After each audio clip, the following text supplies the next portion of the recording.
살아계신 하나님 아버지 감사합니다. 오늘도 생명 주시고 새날 주시고 하나님의 집으로 또 저희들 불러주셔서 하나님의 말씀을 또 전하고 듣게 하시니 감사합니다. 이 시간 하나님의 말씀을 듣는 모든 심령들 한 사람 한 사람 위에 성령 하나님 임마누엘과 함께 하시고 각각의 영혼들에게 필요한 레마의 말씀으로 임하여 주옵소서. 예수 그리스도 이름으로 축복하며 기도 올리옵나이다. 아멘. 1월 31일 수요일 새벽 예배 본문의 말씀은 히브리서 12장 1절로 13절까지 말씀이 되겠습니다. 히브리서 12장 1절로 13절까지 말씀을 통해서 수요일에 주시는 하나님의 은혜를 함께 나누도록 하겠습니다. 자, 믿음장이었던 11장에서는 믿음에 대한 속성과 믿음에 대한 정의, 그리고 믿음의 사람들이라고 일컫는 믿음의 의인들에 대해서 그들의 믿음에 대해서 열거를 했습니다. 히브리서 기자가. 자, 12장에서는 그렇다면 어떻게 하면 그 믿음을 삶 속에서 살아낼 수 있는지, 그 믿음이 우리의 삶 가운데서 어떻게 역사할 수 있는지에 대해서 설명을 합니다. 그래서 1절부터 13절 오늘 단락에서는 신앙의 성숙을 위한 노력을 해야 한다라는 측면에서 이제 교훈을 합니다. 그리고 이제 내일 살펴볼 14절부터 이하에서는 마지막 절까지에서는 경건 훈련을 해야 돼요. 그리고 성도로서 예수 믿는 사람, 구원받은 자로서의 그런 특권을 입은 자로서의 합당한 생활을 해야 된다. 이런 내용이 이제 12장에서 주어집니다.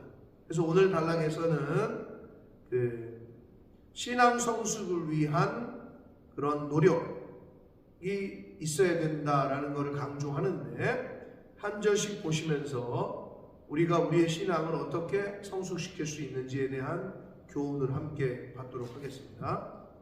1절입니다. 이러므로 우리가 구름같이 둘러싼 허다한 증인들이 있다. 11장에서 수많은 믿음의 선배들을 이야기했잖아요. 그래서 모든 무거운 것과 얽매이기 쉬운 죄를 벗어버리고 그래요.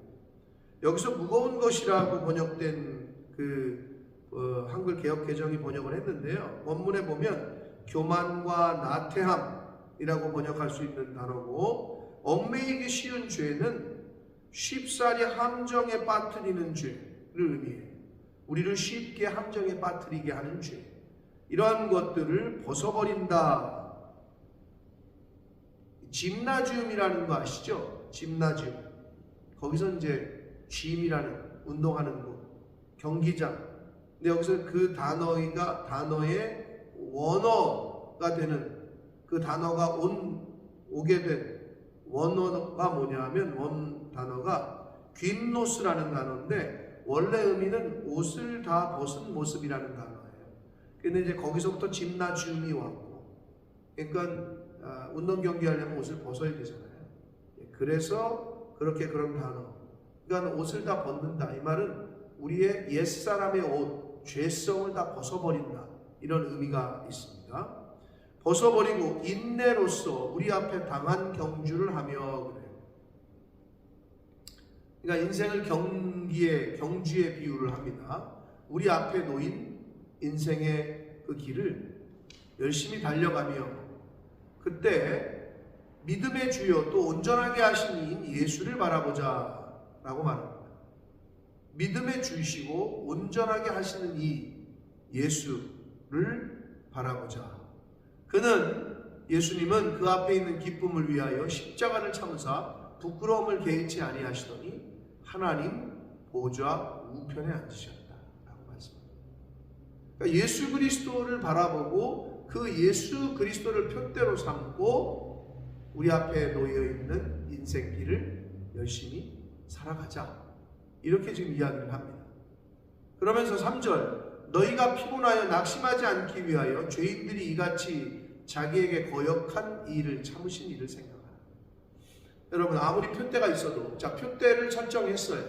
그 표대가 있어도 달리기 하다 보면 힘들고 여러 가지 어려움이 있죠. 자 그때 어떻게 해야 되느냐? 똑같이 인간의 모습으로 이 땅에 오셔서 십자가의 고통과 조롱과 비방과 채찍과 이런 것들을 참으셨던, 그런 고난을 참아내셨던 예수 그리스도를 생각하라 라고 말씀하고 있습니다. 여러분 예수를 바라보고 예수를 생각할 때 우리 앞에 놓인 어려움과 인생의 그 힘듦을 이겨내고 견뎌낼 수 있게 될 줄 믿습니다. 그래서 예수님을 늘 생각하라. 이거랑 비슷합니다. 출근한 남편이 힘든 일을 할 때에 왜 그 힘든 일을 참아낼 수 있어요? 집에 있는 아내와 또 아이들, 자녀들을 계속 생각할 때 어렵지만 참아낼 수 있잖아요. 그거랑 비슷합니다. 우리가 인생길에서 만나는 어려움들을 어떻게 참아낼 수 있느냐? 고난당하신 예수 그리스도, 십자가에서 나를 대신해서 죽어주셨던 그 예수 그리스도를 생각하고 바라보고 할 때 우리가 잘 참아낼 수 있다, 이렇게 생각하시면 됩니다. 자 그래서 4절, 너희가 죄와 싸우되 아직 피 흘리기까지는 대항하지 아니하고 이래요. 자 4절 이하에서는요, 하나님이 징계, 예수 믿는 사람들도 하나님의 자녀들에게도 징계를 주셔요. 그래서 징계의 의의와 유익, 그리고 징계받는 그런 성도의 자세, 이런 것들을 이제 얘기하는데, 너희가 죄와 싸우되 아직 피 흘리기까지는, 즉 순교하기까지는 대항하지 아니하고 또 아들들에게 권하는 것 같이 너희에게 권면하신 말씀도 잊었다 라고 말씀합니다. 당시에 유대교로 돌아가려고 했던 여러 가지 고난과 핍박 때문에 예수 믿는 것을 포기하고 유대교로 돌아가려는 유대인 크리스찬들이 이 대상이라고 했잖아요, 히브리서가. 자 그런 측면에서 인생 가운데 신앙생활하고 믿음을 지키는데 포기하고 싶고 그냥 세상 사람들과 똑같이 살고 싶고 이런 마음이 들 때가 있잖아요. 그럴 때 지금 그런 자들에게 하시는 말씀인데, 너희에게 권면하신 말씀을 잊었다. 하나님의 말씀과 이 성경 말씀과 예수 그리스도의 교훈을 잊어버리면 우리도 동일하게 그렇게 될 수 있다는 거죠. 그래서 내 아들아 주의 징계하심을 경히 여기지 말며 그에게 꾸지람을 받을 때에 낙심하지 말라. 하나님의 주시는 징계, 하나님이 주시는 교훈, 이거를 가볍게 여기지 말고 그것 때문에 낙심하지도 말라. 주께서 그 사랑하시는 자를 징계하시고 그가 받아들이시는 아들마다, 그가 받아들이시는 용납하시는 아들마다 채찍질하신다, 이렇게 말씀하셔요. 그러니까 하나님의 징계는 사랑하니까. 여러분 부모가 자녀를 왜 징계해요? 왜 혼내요? 사랑하니까. 잘 되라고. 똑같습니다. 하나님 아버지도 하나님이 받아들이신, 인정하시는 아들마다 채찍질 하신다는 거예요. 그래서 잠언 3장 11절과 12절에 보면 사랑하지 않으면 징계도 하지 않아요. 채찍질도 하지 않아요 라고 말씀한다. 동일한 맥락에서의 말씀입니다. 그렇게 말씀하셨으니 너희가 참음은 징계를 받기 위함이라. 이게 좀 해석을 이렇게 했는데요, NIV 버전 영어 성경은 이렇게 해석합니다. 고난을 훈련으로 생각하고 참으라. 이 부분은 그렇게, 고난 당하면 그걸 훈련으로 생각하고 참으라 라고 해석을 합니다. 너희가 참음은 징계를 받기 위함이라. 우리가 하나님의 징계를 받을 때 훈련이라고 생각하고 참으라는 거예요. 하나님이 아들과 같이 너희를 대우하시다니 얼마나 감사해요. 우리를 아들처럼 여기신다는 거예요. 어찌 아버지가 징계하지 않는 아들이 있겠느냐 라고 말합니다. 징계는 다 받는 것이거늘 너희에게 없으면 사생자요 친아들이 아니다. 진짜 아들이고 사랑하는 아들이니까 하나님이 아버지가 징계하신다는 거예요. 또 우리 육신의 아버지가 우리를 징계하여도 공경하였거든 하물며 모든 영의 아버지께 더욱 복종하며 살려 하지 않겠느냐.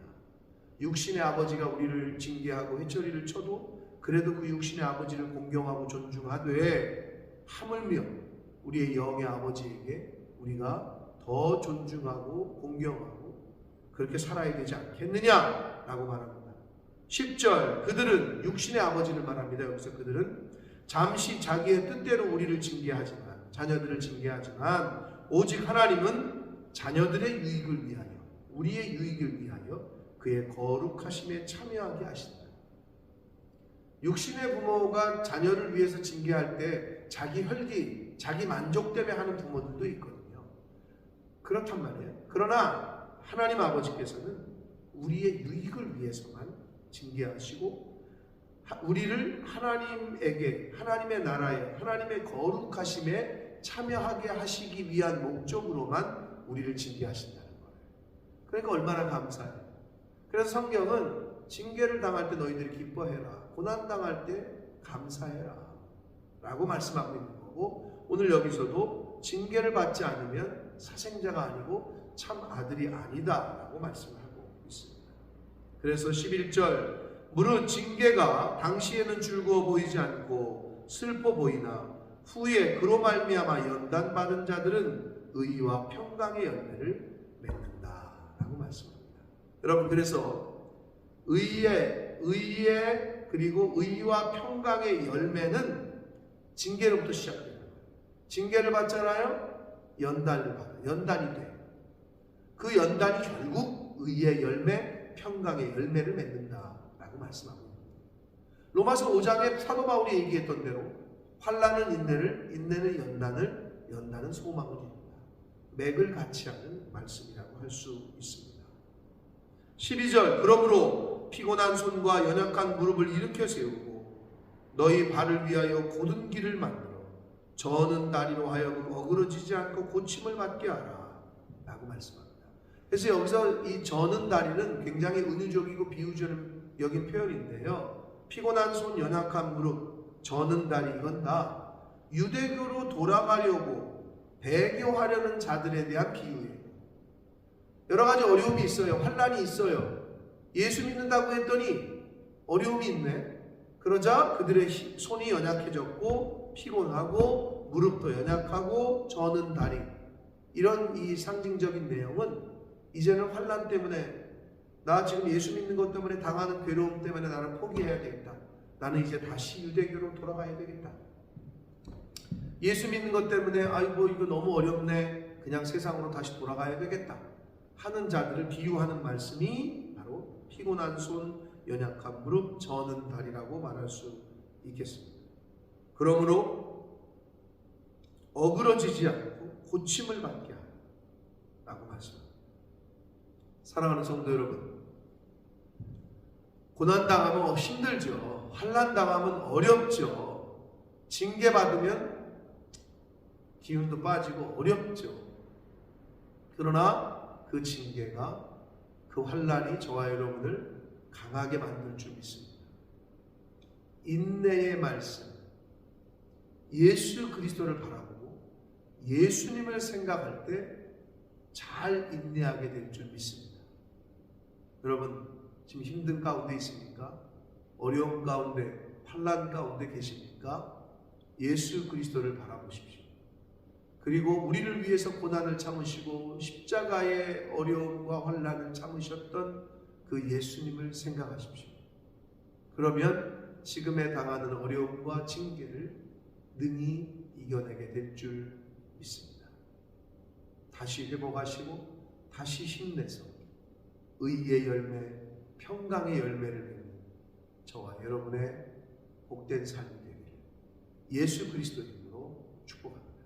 기도하겠습니다. 살아계신 하나님 아버지 감사합니다. 하나님의 은혜로 오늘도 새날을 주셨고 생명을 주셨습니다.